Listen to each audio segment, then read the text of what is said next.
Thank you for letting us be here tonight to share some of the work that we are focusing on at GDS. It has thus far been an extremely interesting year. Putting this report together has been an opportunity for us to reflect on some of our accomplishments as well as some of our challenges. At GDS, we strive to create lessons and activities that can proactively engage all students in all educational settings. While we began our ICS work over 7 years ago, this year has truly focused on regrounding our work in our co-planning to co-serve model. We feel we're working in a two-pronged approach. First off, we're learning from each other and building personal capacity in each other to reach all students. And number two, we continue to challenge ourselves to learn and grow while on our own personal journey of identity development as it pertains to issues of race and social justice, so we can be strong partners in the co-plan to co-serve model. I would like to thank our wonderful staff for being here with us tonight.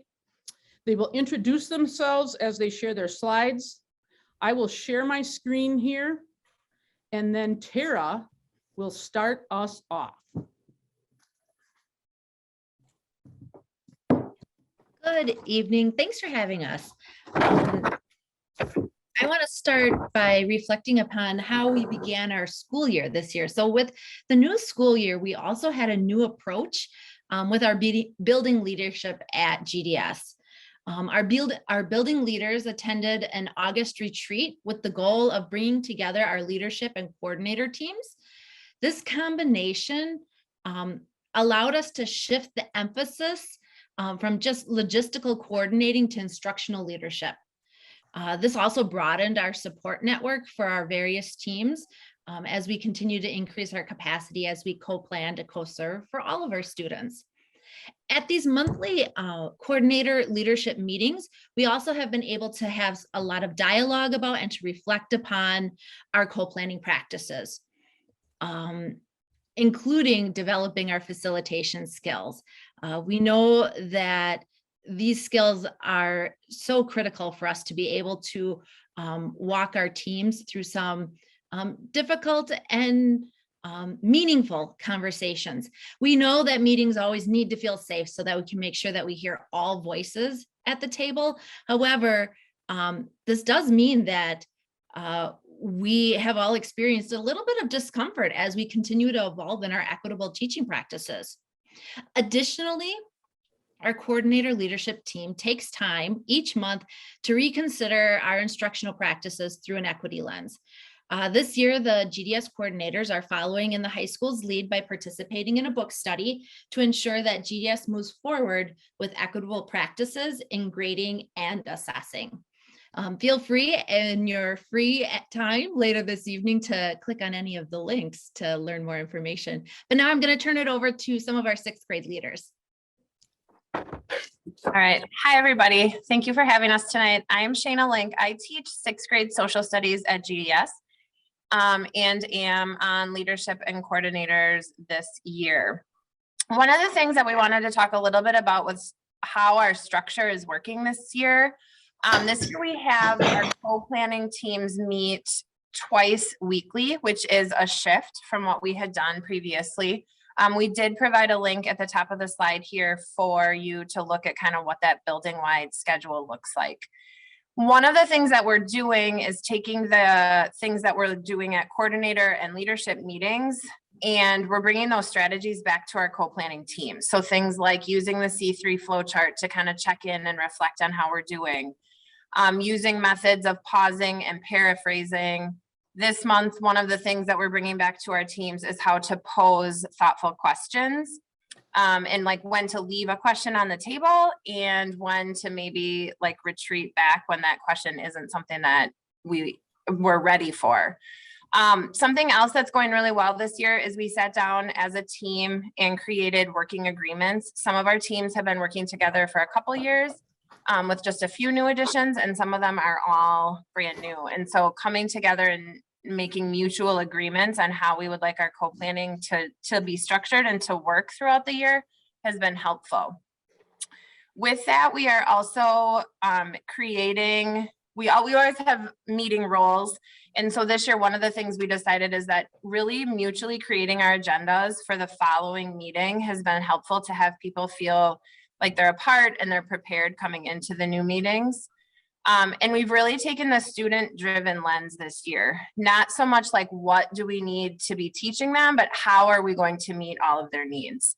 We do this all using our standards like we have in the past, but also, notice and recognizing that teachers need room for creativity and their choice within their classroom. I teach 4 sections of social studies, for instance, and my A1 class needs completely different things than my B2 class needs. And so as long as I'm staying within that student-driven lens and using my standards, our team is able to meet those needs. Hi, I'm Carmen Olin. I teach math and social studies 6th grade as well. As you can see, along with our successes of shifting over, there are some growing pains that come along with that. Like Tara had referenced, it can be uncomfortable. It's a big change from what we were used to for all of the years previous. So, moving from and having CO3 kind of at our forefront, the expectations of meeting twice a week, content meetings is just a new adjustment for all of us here at GDS. Like they're just different than what we've had in the past. But over the course of the year, and the first quarter so far, I feel like a lot of our co-planning teams are starting to find a rhythm. And a lot of that comes to some of the working agreements and the agendas and the roles we take by identifying goals, asking good questions, and sharing out resources ahead of time to help us shift that over. Along with that is the idea of typically we used to just do day-to-day lesson plans. Like next week, Monday, we're going to do this. The following day, we're going to do this. And like we said, our students just need different things. So we are really focusing on the how. We're having deeper conversations about our students' learning needs and looking at more big picture, which again is different than what we've had. So we do the growing pain really associated with that is the lesson planning, daily lesson plans is then mostly done outside of our co-planning team. So we have to find additional time for that. And so we do spend some time, but most of the time is outside of our co-planning teams. And one of the things we had last year that we found a lot of value in, as you know, the situation last year, we had a common planning time on Wednesdays. And that was a day we didn't really meet with students, but we were able to do a lot of our co-planning meetings that day. And we were able to have the SEAs and advisory teams made up of Encore and music staff as well. And it was just, their input was really valuable in finding and learning about students in all aspects. And we missed that this year just because we don't have all of that aspects, and that's, a scheduling thing. So, these growing pains are happening as we continue to shift kind of the way we plan with the district-wide goals in mind. And 7th grade is next.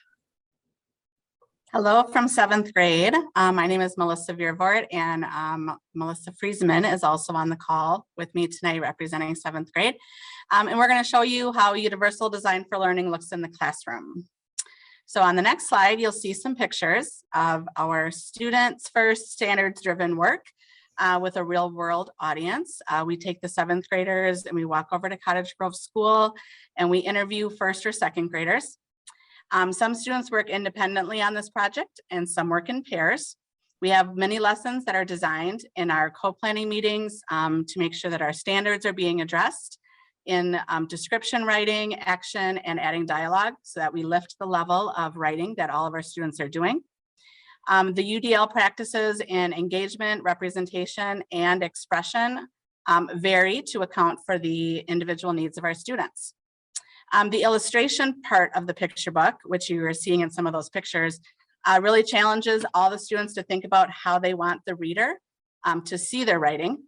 And it also ties in really well with our identity work as we empower the students to consider the importance of representation in their stories. During the process, students confer with adults and with each other. And that again allows for some individualized instruction to happen with that common understanding of the end target. Learners really build their capacity during this project for sustained effort, for persistence. There's goal setting and a lot of collaboration happening between students and teachers. This project definitely becomes one of those that 7th graders remember. And next week, Tuesday, we return to Cottage Grove School to deliver these projects. And it's really hard to tell who's more excited, the 1st and 2nd graders who get to keep the book or the 7th graders that get to give them. So it's definitely very fun to see our 7th graders have writing experiences with real world audiences. But we're not the only ones having fun. 8th grade would like to share some of their fun as well. All right. Hello, I am Leela Klein. I teach 8th grade science. And yeah, we are having a blast. I wanted to just share this egg drop engineering challenge with you that we did recently. As an 8th grade science department, we feel like it's so important to have hands-on building and learning after all the virtual instruction we had last year. We needed to get kids in science, right? We need to build, we need to make stuff, we need to have fun. So with that in mind, we are co-planning and starting with our standards, but then constantly thinking and discussing about how to meet the needs of all our students while challenging them and making this type of learning as enjoyable as possible. Students were provided with a lot of choice with this activity. They could build their machine with various products. We had literally a buffet of things they could choose from. They were creative and then were able to assess themselves as they watched their egg drop machine drop to the concrete below, and some eggs survived, but many did not. You can see some pictures there of some really proud students showing off their egg that stayed in one piece. I just wanted to share this exciting opportunity that our 8th graders have had recently. Sarah Mooney, you are up next. All right. Good evening, everyone. My name is Sarah Mooney, and I am the resource coordinator at GDS. I'm also the 7th grade special education case manager, and I have the delight of speaking to you on behalf of 6 case managers here, 2 reading specialists, and a speech and language pathologist. So co-planning for us, these meetings serve very important roles for both regular education teachers and special education teachers. In our experiences at GDS, the resource staff feel like our opinions and voices are respected at the table. Academic tasks are shared between the team members. At these meetings, special education teachers share their expertise in working with students with diverse needs and accommodating for those needs. It's also a great place to educate regular education teachers on these practices while we, the resource staff, are strengthening our content knowledge. Resource staff are also knowledgeable in state standards and also the essential elements. These are the modified standards for students with intellectual disabilities. Lastly, the 7th grade math team that I'm currently working on has already changed their grading focus, and they focus on the proficiency of math standards. So with that, our team is able to create common assessments, making sure to address each standard in a unit. And then prior to the teachers grading these assessments, we meet together and go through possible scenarios and align our grading criteria and the grading rubric. So co-planning can be rewarding for staff and students, but it can also provide some additional challenges. So I've got some additional challenges here. So resource staff are on 2 different co-planning teams. So for myself, I am on math and social studies. Both of these teams meet twice a week.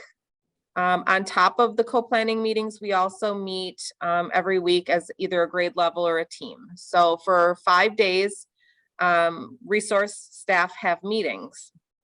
This means that, and some of our staff also work at multiple grade levels. So not only are they trying to organize different grade levels and different content, but they have to also manage the calendar and different meeting times.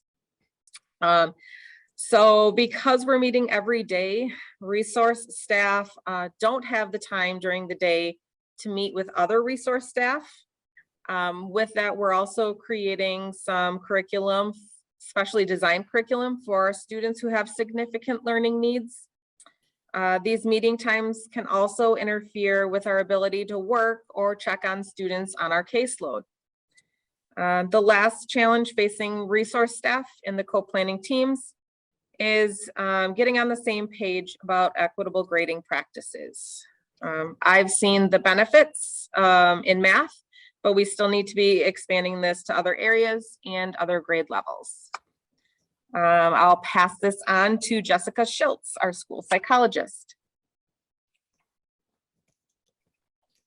Hello, I'm Jessica, the school psychologist at Glacial Drumlin School, and I work on the student services team along with 2 school counselors and a school social worker. And today we are going to be talking about the equity and social justice efforts that are going on in the building. You've already heard about a lot of that. That's the foundation of the co-planning model. But then we're also going to talk a little bit about what students get to experience in terms of what we call advisory class. So advisory class is a great opportunity for our kids. All students participate in an advisory class, and it's made up of a group of about 15 students and 1 teacher. So it's a smaller community where they get to work on a lot of community development. They get to have daily lessons that target social emotional skills, social justice. We do cultural awareness and cultural justice. And then also we are embedding mentoring into our overall advisory classes. It's about a 30 to 40 minute class, so it's a good chunk of time for kids to dig in and for people to build community. So the social emotional skills that students are working on, they are aligned to the social emotional learning standards, and we are currently using something called Character Strong, and it's a universal curriculum across the grades 6th through 8th grade, and it's aligned with those standards. So students get to do lessons from there. We also have our social justice lessons, which I get excited about because those are also aligned with standards from the Learning for Justice curriculum, and that is previously called Teaching Tolerance. And so it's a framework of standards that focus on social justice lessons, and then we just adapt them to be more of an advisory friendly version. We do a cultural awareness and cultural justice lessons, and our Students of Color Union is predominantly responsible for rolling those out. So there's a lot of student voice in those lessons, and we get to target what we would call like maybe celebrations that are occurring throughout the year. So we recently rolled out the Latinx Hispanic Heritage Month lessons. We got to do Indigenous Peoples Day, and right now we're doing some lessons on Native American Heritage Month. And then our mentoring is something new. Previously, that was an opportunity for just a select group of students to get involved with, but now we are trying to embed that to be more accessible to all of our kids. So all of our kids will get to experience getting exposure to community leaders and talking about mentorship and looking up to role models. So I have a link down at the bottom of that slide. It could, when you have time, you can dig into some of our formatting and our lessons and just kind of dabble in what we're rolling out for students. And then I'm going to pass it to Peg Zisman. Hey, yeah, I'm Peg Zisman. I'm a school counselor this year at Glacial Drumlin School, previously at Cottage Grove School. And I'm speaking on this slide because I actually served as the GSA advisor for when it was started until this year.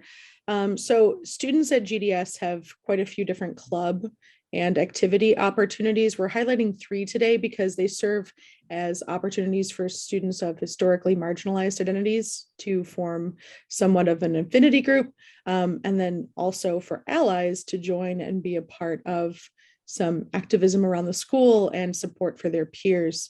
So we have the Students of Color Union, or SCU, and as Jessica highlighted before, students in that group help to make weekly advisory lessons centered around social justice, equity work, that then we roll out to all of the school to learn more about various cultures and identities. We also have the Gender and Sexuality Alliance for LGBTQI plus students and allies. They organize things like the Day of Silence, which brings greater awareness to the silencing effects of bullying and harassment to the queer community. And then throughout the year, they also serve as like a social group and support group. And then we have Project Unify, which is an organization for both students with and without intellectual disabilities. And they do various activities that form greater social connections and create just more respect and dignity among the student population. So along with that, staff are really engaged in doing equity development and identity work in terms of similar to what the students are doing. So as you know, the whole entire district is going through the integrative comprehensive systems for equity training or professional development. And as a staff, GDS has already been really digging into that work. And through the years, we've already rolled out Cornerstone 1, which is a focus on equity. So our staff are really getting the opportunity this year to just dig in deeper and do some more reflection and new learning, as it's many times a second time for us through this work. Along with that, this year and last year, we've been able to dig into the critical practices for anti-bias education, and that is the foundation of our social justice lessons that students are exposed to. Those critical practices are from the Learning for Justice framework, and so they align with the social justice standards that then the social justice lessons are taught to. So staff last year were able to really look into those practices and then also examine the standards that we are teaching to this year and last year for those justice lessons. Last year, we also had the opportunity to engage in the 21-week equity challenge from the United Way. We chose the one from Illinois. It had some really good content in there. And so staff had the opportunity to do different breakout sessions and attend more than one throughout the year. And the topics are included in the slide below. So it's just a sampling of what learning we've been doing around racial justice and social justice. And then as last year and this year has gone on, every time the advisory teachers roll out a social justice lesson, they're doing the learning alongside students. So they're getting the material, they're looking through it, figuring out ways to teach it authentically. And then student services is there to support if they have any questions. So we like to be included in the team meetings. So if questions come up along the way about how to roll out the lesson, we can do it collaboratively and co-learn together. So that's a little bit about what we're doing. And then I think I'm passing it to Chris. Thank you. Okay, so our journey does continue. And hopefully tonight you are able to see how GDS specifically has been working on non-negotiables 4 and 5 as we reground in our co-planning to co-serve model. That's not to say that we're not meeting many of the other non-negotiables. And we do continue to work on all 7 of the non-negotiables, but tonight's presentation really focused on 4 and 5 because it's kind of been the core of what we're doing this year. We do still have more to learn. Like I said, the journey does continue, and we can still get caught on talking too much about the what instead of the how. Sometimes we are reactive instead of proactive. We can still be deficit versus asset based in our thinking. But we know we're growing and we know that we're challenging each other. It's definitely a journey in both individual growth and as in team growth, like in our content areas. We also have a lot of growing to do in our non-core areas. We're just starting to work more and more with our music, physical educations, arts, our smaller non-core areas. So we know we have a lot of work to do, but we're also proud of the things that we're accomplishing each day. So thank you for allowing us to share with you a little bit tonight. Hey, any board member have any questions? All right, Elizabeth. Well, I do, but I just never go first. I was waiting. I was actually waiting. Susan Manning's in my upper left here. And I was waiting for the hand. Well, thank you for this really detailed presentation. I appreciate it. I think I put in the chat box if you didn't see it. I love these slides. I think I like the design of them. So kudos there. I just want to point out a couple of things that I like, and then I've got a couple of questions. So I think it's really apparent the work that you're doing around voice and choice, both for students and adults. And I feel like it's so critical for authentic engagement. It's critical for achievement. It's critical for you all to feel like you're actually doing the job that you love to do. And when you're all presenting, like the egg drop and the writing activities, like that joy was really permeating. And I just think that that's so critical. I know it's a really hard time right now. So I just wanted to say I really appreciated those things. Also, I apologize for the quality of my voice. I've been presenting for 3 days and I have my daughter's cold. So it's like, it's only going to get worse from here. So I guess that's why I have to speak first. So I really appreciated those detailed things. I have a couple of and the flexibility around how you're utilizing UDL kind of within the standards, even small things like this person's doing it independently, this person's doing it paired, those kinds of elements I think are really critical. So thank you for sharing those details. A couple questions I have. One is, in regards to the critical practices for anti-bias work and the social justice standards, I know it's pretty nascent for us still, but curious to know kind of what are you seeing in terms of results so far in terms of mindset shifts or changes in practices or environmental changes, even if they're small ones, just kind of curious to see kind of what's showing up. As for anyone who wants to take it. I can speak a little bit about the reflection that we did last year when we were rolling out those practices.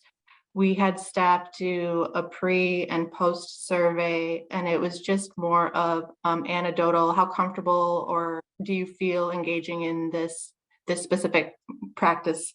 So we broke down the practices and staff rated that, and then where's your interest in this specific practice? And so what we did is we looked at the areas that had the most interest and the most learning to grow around. And so we targeted those last year. Then we did a post at the end of the year after social justice lessons were rolled out throughout the year. And there was growth in terms of staff's comfortability and skill set, feeling like they could deliver those lessons in the classroom. So we did see that. And then I can pass it off to teachers if they want to speak anecdotally. I actually have a nice specific answer to address this one. As we are doing our honoring of Native American Month, one of the slides that we recently had 4 words on it. It was like American Indian, Native American, Indigenous person, and I think there was a 4th one. And I asked the students which one of those they would use. And so many of them said Native American. And I said, you know what? I said, that makes my heart really happy, because even my generation and my parents' generation would have used a word that wasn't as specific or culturally relevant. And so I'm so happy to hear that that's your norm. So to address that, is it making a difference? I think so. Yeah, I love that. Thank you for that specific example. And also the pre-post data too, because, I like both ends of it. Second question that I have is around student feedback. So it's pretty obvious that you've been doing a lot in terms of student voice and choice.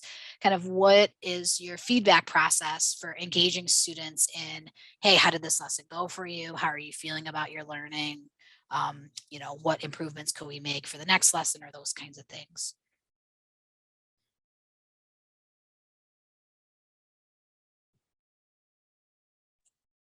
I can jump on this one, I think. Hopefully I have the right answer.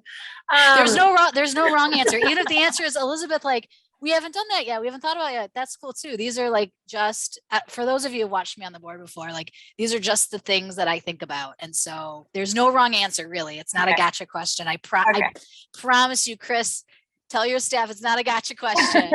I believe you.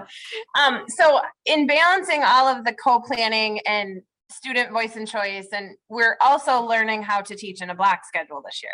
So so on top of all of that, we have our students for 90 minutes every other day. And I will be honest that I was a little nervous going into that and knowing that there was going to, more of a shift this year too with co-planning.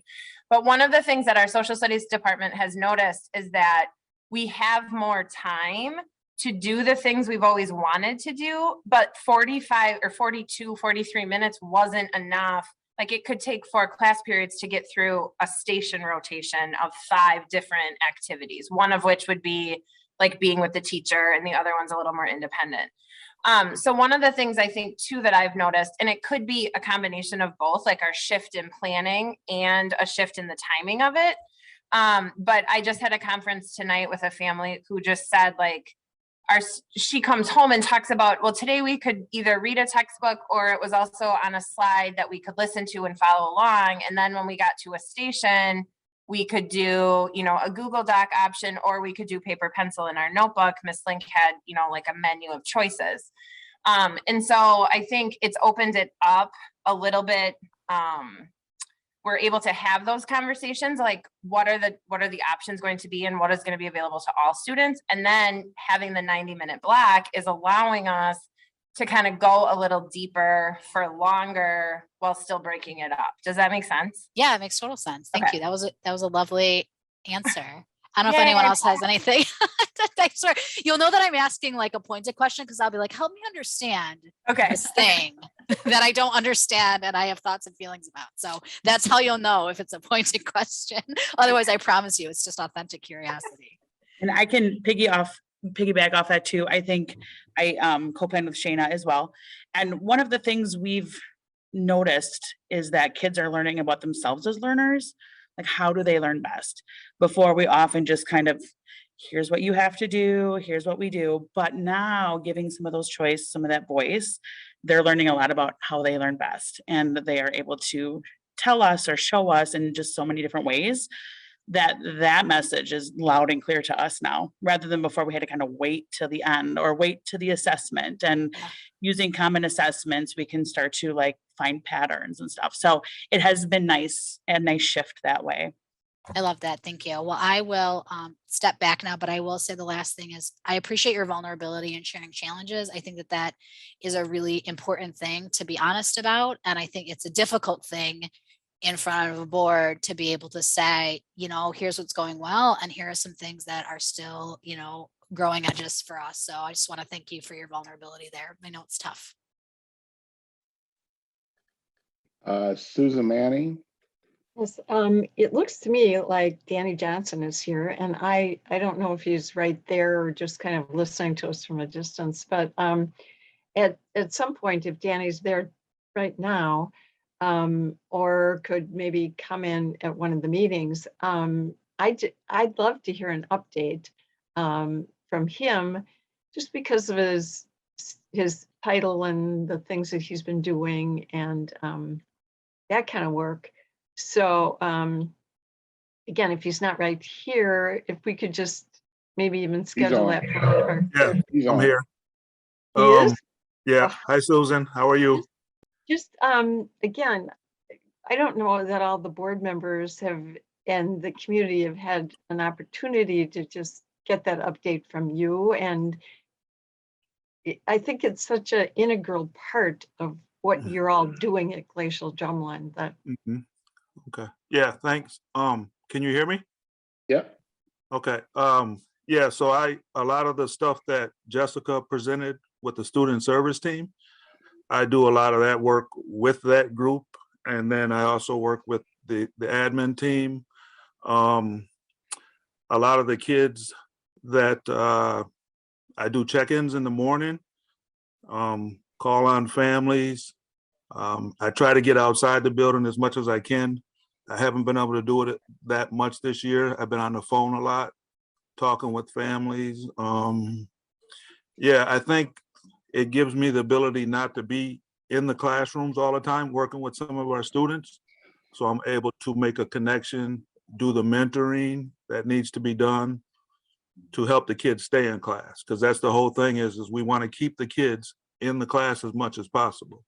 So some of the things that you've seen us rolling out in advisory, that's because we want those kids to be in class as much as they can. And even when they're struggling, our job is to set up a plan and make it so these kids can be successful, even if they're not there for a full day. So my job allows me to do that. And if parents call the school and they need something, admin or student services can get a hold of me, and then I can leave the building or contact the families to see what they need. So I still have been able to coach a lot of the after school sports, but when we start talking about some of our clubs and stuff, and we want to start doing stuff after school, I'll probably start going more towards that. So Hey, if Danny, anybody has any questions or, yeah, Chris. Danny, could you talk a little bit about your guys' mentoring? You know, not too long, but just could you add a little bit about how you've decided to move the mentoring into advisory and your ideas there? I think that's been an awesome idea. Well, what happened was, I think at 2019, when we rolled it out, we had people from the community come in to mentor the kids.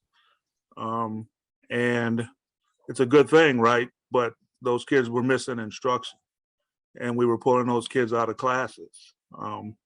And so after that, COVID hit and then we went virtual. So we didn't get a chance to do it, although all of us should be doing that anyways, whether we're virtual or not. And then this year, Mr. Burke, who was our new guidance counselor, said that we need to put this into advisory so all the teachers can be mentors for the kids as far as putting and involving the community. So now that would be something that I would do, and I would go into the community and get somebody that would usually come into the building and pull those kids out of class. And we would do interviews with them, bring them back to school, and then input them into the advisory, and then give lesson plans to the advisory teachers, and then they put them out and give them to the kids. So the whole idea is when you talk about the ICS and moving into the system, we're not taking the kids out of class. Right, by So using video, like video Yeah. recording the interviews. Video, Yep. audio, and Yep. if we do, it'll be an after-school thing that SCU and Student Services is working on now. It's just that a lot of the people that work in the clubs also coach sports and stuff too. So eventually we can get that down too. So.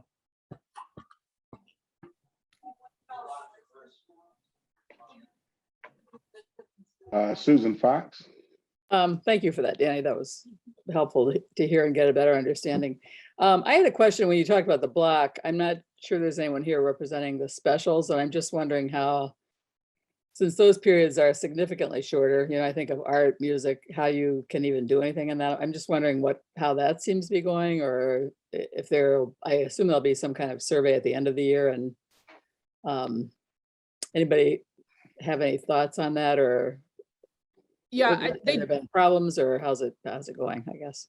it's going okay. I think the biggest thing is with 7th and 8th grade, they feel like there's too many in the day, like the moving between the 4 exploratories is too many in a day.